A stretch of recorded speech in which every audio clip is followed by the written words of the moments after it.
Ya no estamos en el quirófano, se pueden sacar los barbijos. ¿Será seguro? Mire si hay algún virus intrahospitalario. No me quiero pescar nada raro. Acá no te pescas nada raro, se conoce todo. Yo también desconfío. Ustedes lo que se pescaron es hipocondría, que es el miedo a enfermarse o a estar enfermo. Me extraña de usted, licenciada. La culpa es de Tomás. ¿Sabe las historias que me contó? ¿Quiere que se las cuente? No. Ah, usted también es hipocondríaco. No. Entonces se las cuento. ¡No! ¡Ay, mira usted! ¡No me toque! ¡No me toque! ¡Sálvese usted! ¡No me toque! Te golpeaste el codo, nene.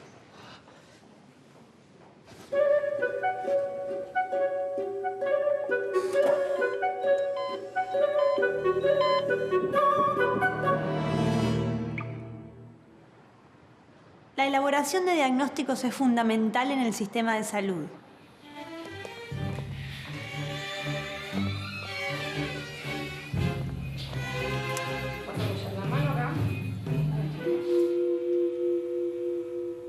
Los rayos X, descubiertos en el año 1895 por el físico alemán Konrad Röntgen, son ondas electromagnéticas de alta frecuencia y muchísima energía. Atraviesan los tejidos humanos y se pueden registrar convencionalmente en película fotográfica o de manera digital.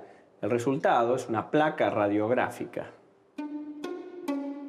Para generar rayos X se utiliza un tubo de rayos X, que es una ampolla de vidrio al vacío en la que un filamento o cátodo genera electrones que se aceleran por medio de una diferencia de potencial eléctrico y luego se desaceleran al impactar contra una placa de metal pesado o ánodo. Esta desaceleración provoca la emisión de los rayos X mediante el fenómeno conocido como radiación por frenado. O sea que la energía cinética de los electrones se transforma en radiación electromagnética. Nada se pierde, todo se transforma. Al incidir sobre un cuerpo, una porción de los rayos se absorbe y otra parte se transmite. De acuerdo con su densidad, los distintos tejidos, músculos, huesos y órganos absorben mayor o menor cantidad de rayos.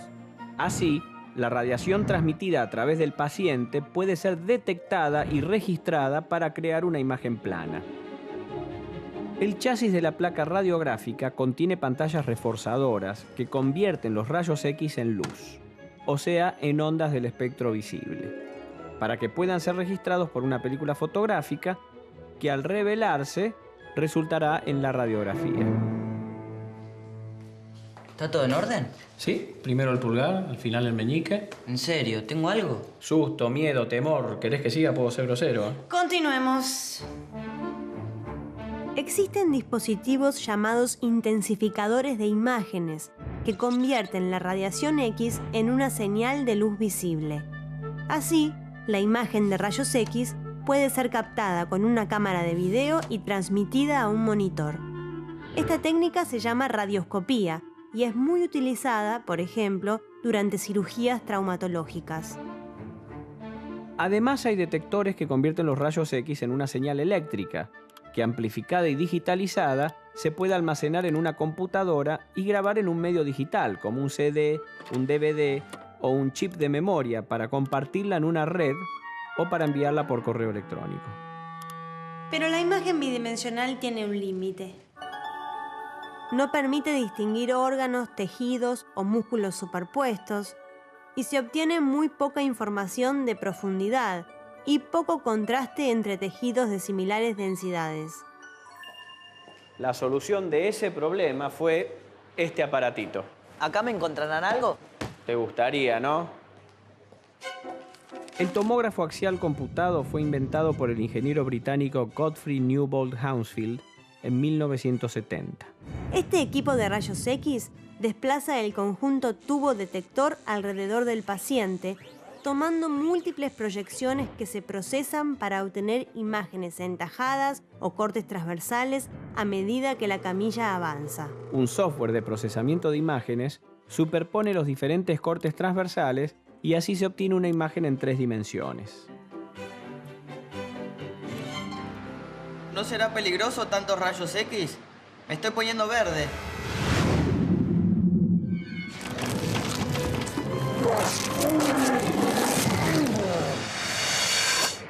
No es para tanto, pero hay cierto riesgo. Para minimizar el grado de exposición, los tomógrafos modernos utilizan múltiples detectores y haces de rayos en abanico, lo que disminuye el tiempo que tardan los estudios. Además, con los tomógrafos de última generación como el helicoidal, que desplaza la camilla en forma continua en vez de escalonada, se mejoran las imágenes tridimensionales. Pero es el médico el que tiene que evitar que un paciente se exponga a los rayos X inútilmente. Así es. La cantidad de radiaciones que se absorben durante una radiografía o una tomografía, si bien no es peligroso, es acumulativo. Por eso son los médicos los que deben evaluar el costo-beneficio de un estudio con rayos X. Tomógrafo helico, ¿cómo era? Tomógrafo helicoidal. Tomás, tengo malas noticias. ¿Qué tengo? Nada. Pero te podemos seguir haciendo más análisis.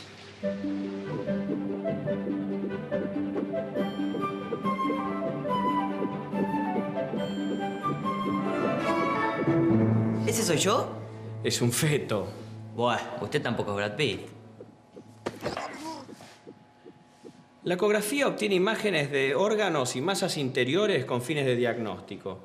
Es un procedimiento muy fácil que no utiliza radiación. Usa ondas sonoras con frecuencias superiores a los 20 kHz que el oído humano no puede detectar. Dependiendo de la profundidad de la zona a investigar, se usan ondas con frecuencias desde 2 MHz hasta 10 MHz. El ultrasonido se propaga a través del cuerpo y cada vez que atraviesa una interfase entre dos tipos de tejidos, se generan reflexiones que son captadas por el mismo elemento que realiza la transmisión, llamado transductor. Cada tejido ofrece una resistencia o impedancia acústica al paso del ultrasonido. Cuanto mayor sea la diferencia de impedancias entre dos tejidos adyacentes, mayor será la amplitud de la onda reflejada, lo que se traducirá en un mayor contraste en la imagen. A su vez, el retardo entre la señal emitida y la reflexión captada nos indica la distancia que recorre la onda a la velocidad del sonido y nos muestra las formas y profundidades de los tejidos internos. Según la zona que se quiera ecografiar, se utilizan distintos tipos de transductores. El dispositivo activo del transductor es un cristal piezoeléctrico que, al ser excitado con pulsos eléctricos, emite pulsos de ultrasonido y viceversa. Entonces, en la fase en la que el cristal no emite ultrasonido, recibe la onda que reflejan los tejidos y genera la señal eléctrica que el ecógrafo interpreta para generar la imagen. Estas señales son filtradas y luego digitalizadas en la unidad de control del ecógrafo para facilitar el procesamiento de la imagen y su almacenamiento en memoria o en medios digitales. Mira, Tomás, yo creo que a menos que lo tuyo sea un milagro, acá no te vamos a encontrar nada, ¿eh? Necesitamos hacerle un análisis más profundo.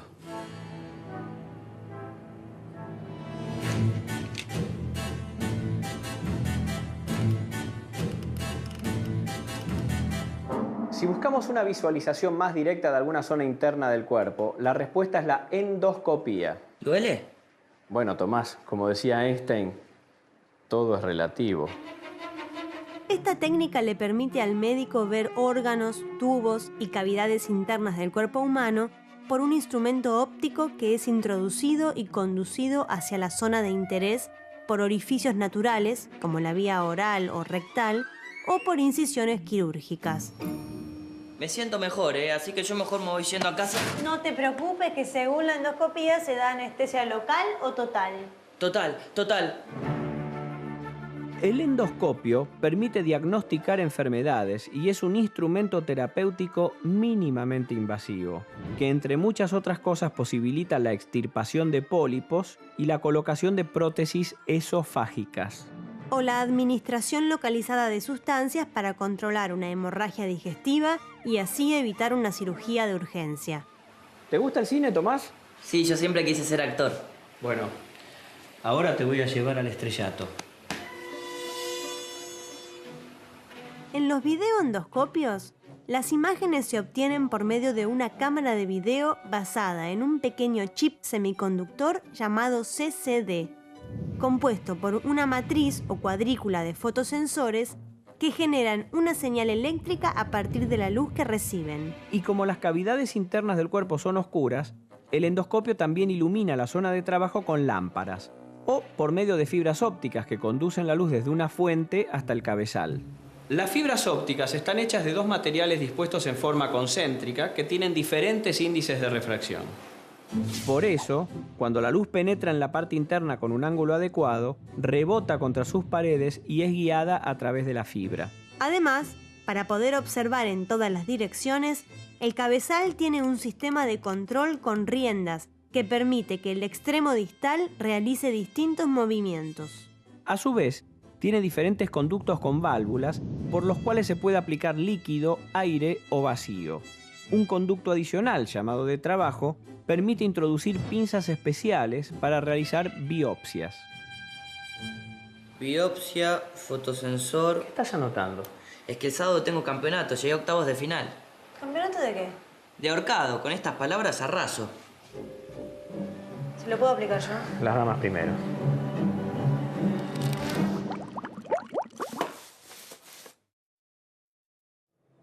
Bueno, vamos a dejar que se recupere de la endoscopía, Tomasito. No tenía nada el sortudo. Sigamos con lo nuestro. El poder ver dentro del cuerpo humano con tanta exactitud permitió el desarrollo de técnicas de operación mínimamente invasivas. Uno de los instrumentos de mayor utilización es el laparoscopio. Para utilizarlo, el cirujano realiza 3 orificios en la zona abdominal. Un insuflador inyecta dióxido de carbono en la cavidad abdominal a través de un orificio para expandirla y facilitar la separación de los órganos del paciente, mejorando la visualización y generando un espacio de trabajo. Por los otros 2 orificios se introducen unos tubos de acero quirúrgico con diámetro de 1 a 10 milímetros llamados trocars. Uno da acceso a la óptica, la fuente de luz y la cámara CCD que permiten visualizar la zona de trabajo en un monitor. El otro trocar sirve de acceso para los instrumentos quirúrgicos necesarios según el tipo de operación. Las intervenciones mínimamente invasivas son menos dolorosas y la internación es más corta. En algunos casos apenas 24 horas y se puede volver al trabajo en un lapso de 7 a 10 días. Por sus muchas ventajas, la cirugía mínimamente invasiva se encuentra en constante evolución y tiende a reemplazar a la cirugía convencional. Miren, yo no sé si tenía algo cuando entré, pero ahora siento una molestia. ¿A usted qué le parece? Terapia intensiva. El sonido del monitor cardíaco es uno de los más identificados con el ambiente hospitalario. Debe ser por las películas y series. Shh.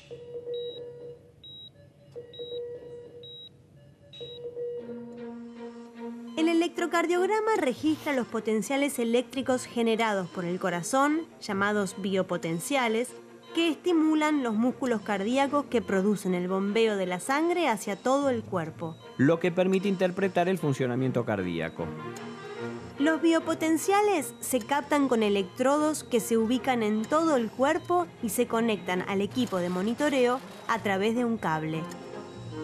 El monitor analiza las señales que procesa para representar en la pantalla los distintos registros del corazón.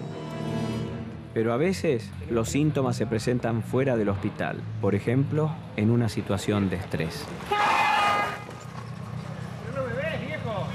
Por eso existe un método llamado Holter, en honor al médico Norman Jeff Holter que lo inventó, en el que un dispositivo portátil monitorea la actividad cardíaca durante un lapso de 24 horas.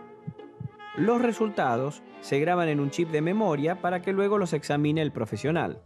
Un Holter también monitorea otros parámetros fisiológicos, como por ejemplo la presión arterial. La sangre transporta el oxígeno, que es vital para el organismo. Por eso es importante monitorear la saturación parcial de oxígeno en sangre, o SpO2. La medición de estos valores se logra con el pulsioxímetro. Uy, por Dios, el sábado los reviento, ya me veo en cuartos. ¿En cuartos? De final, el campeonato ahorcado. Anota esto entonces, el pulsioxímetro. Que combina los métodos de fotoespectrometría y pletismografía. Pará, más despacio. El pulsioxímetro es un capuchón que se pone sobre el dedo y emite dos señales que atraviesan el dedo y son captadas por fotodetectores. Una señal de luz visible roja permite medir la cantidad de oxígeno en sangre y la otra, de luz infrarroja, detecta la onda del pulso. Los circuitos del pulsioxímetro hacen una comparación electrónica entre el contenido de oxígeno de la sangre durante la fase pulsante y el de la no pulsante, y así se calcula el nivel de saturación de oxígeno. La sangre lleva oxígeno a todo el cuerpo, pero además tiene una función muy importante como agente en la eliminación de residuos metabólicos. Por eso a veces se necesita conocer el rendimiento del sistema cardiovascular, ¿no? El gasto cardíaco, que mide la cantidad de sangre que el corazón bombea por minuto. Se mide a través del método de termodilución, que consiste justamente en medir el cambio de temperatura de la sangre entre dos puntos distintos. Espere. ¿Dilución va con S o con Z? La termodilución, que mide la diferencia de temperatura de la sangre entre dos puntos distintos. Para realizar esta medición se utiliza un catéter. Un catéter es un tubo largo y flexible que se introduce en venas, arterias o tejidos para inyectar fármacos o para medir la temperatura de la sangre. Las técnicas de monitoreo miden las variables fisiológicas en forma indirecta, con métodos no invasivos. Las unidades de terapia intensiva y los quirófanos usan monitores multiparamétricos. Ellos centralizan la medición de variables fisiológicas y las presentan en forma gráfica y numérica en una pantalla. En las unidades de terapia intensiva es común que los monitores multiparamétricos tengan salida a una central de monitoreo que recibe información de varios pacientes y habitualmente cuenta con un software para almacenar los datos y para grabarlos en un medio digital. Podríamos saber cuántas pulsaciones por minuto o qué temperatura tuvo un paciente a una determinada hora y así conocer su estado. Si el valor de alguno de los parámetros medidos implica riesgos para un paciente, se activa una alarma en el monitor y en la central de monitoreo.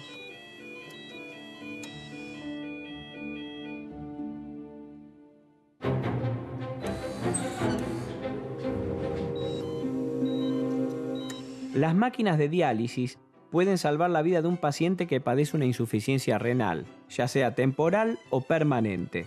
El hemodializador o riñón artificial reproduce los procesos de difusión, ultrafiltración y neutralización de pH mediante los cuales los riñones eliminan los productos de desecho de la sangre. La máquina contiene dos circuitos, uno por el que circula la sangre del paciente, que sale de una arteria y retorna a una vena, y otro por el cual circula el líquido de diálisis o dialisato, hacia el que se produce la difusión.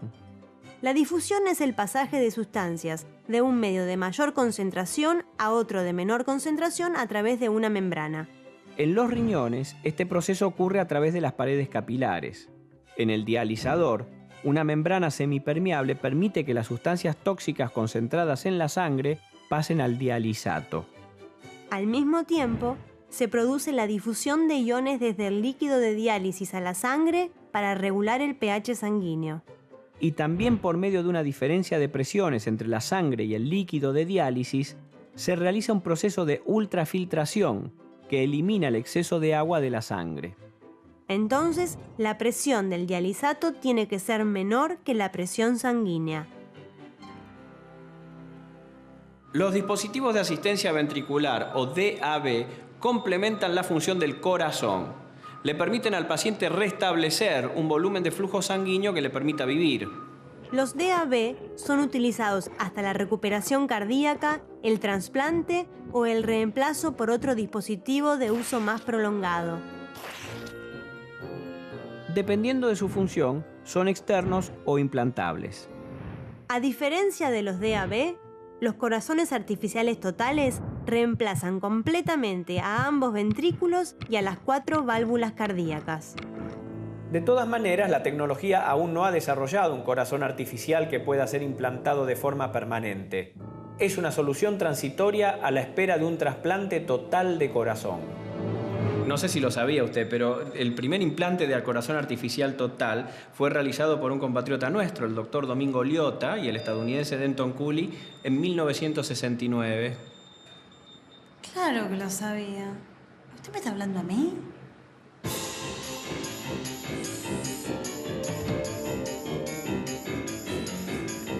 Bienvenida la robótica a la medicina. En 1993, el Aesop 1000 se convirtió en el primer robot ayudante de cirujano al conducir el laparoscopio en una colecistectomía practicada por el Dr. Jonathan Sakier. El Aesop 1000 y sus sucesores obedecen las órdenes del cirujano por reconocimiento de voz. Actualmente se usa el mismo método en los llamados quirófanos inteligentes para controlar varias de las funciones electrónicas. Se está comentando mucho que los robots van a dominar la Tierra.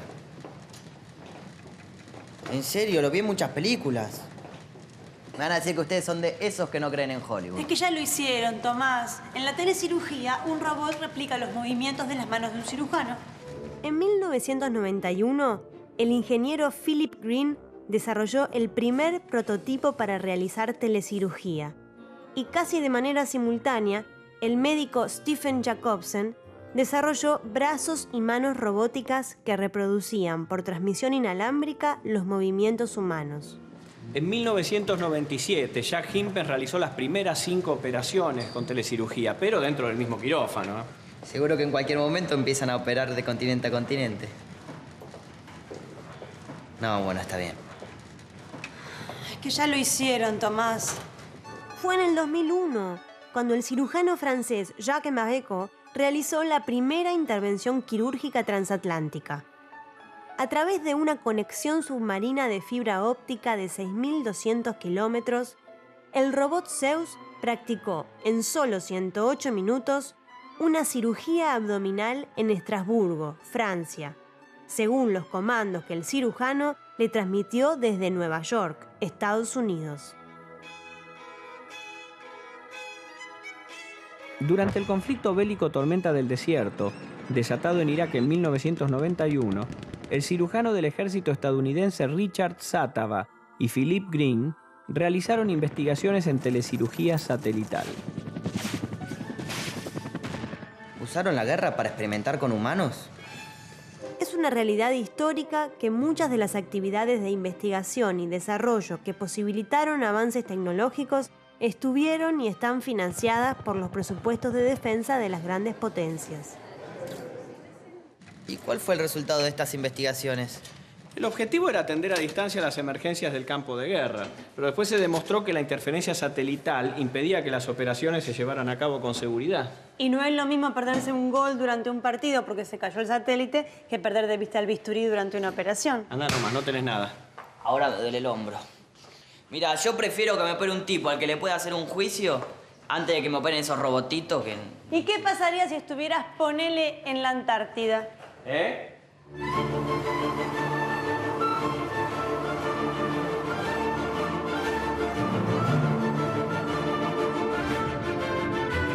O en un viaje espacial, donde no se dispone de la presencia de un cirujano. Los pingüinos son muy simpáticos, pero que no te toquen el apéndice. Aunque la tecnología está ligada a la industria bélica, a la degradación del medio ambiente y al agotamiento de los recursos, la evolución de la medicina es uno de sus lados positivos. Que la ciencia los ilumine. Hay muchas vidas en sus manos.